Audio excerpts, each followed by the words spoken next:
ई दही खाए वाला हाथ हो बाबा, ई बिमल और जर्दा मिला के खाए वाला ना हो।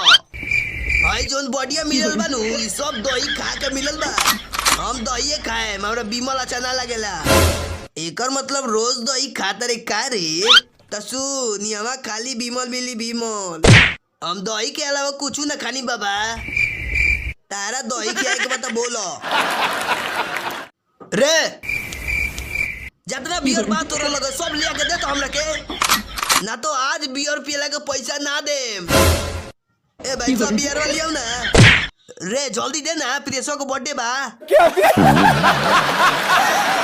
बिमलवा कौना दुकान में बारे हमरा नइखे याद कची। बिना दुकान बतौले बिमल केंगो खइबे बाबू? ना मिली बाबू। तू हमार दिमाग खराब मत करो, नहीं के खोजे कनु तो ढेर चिल्ला जोन बुझा गए। ओ भाई मारो मुझे मारो।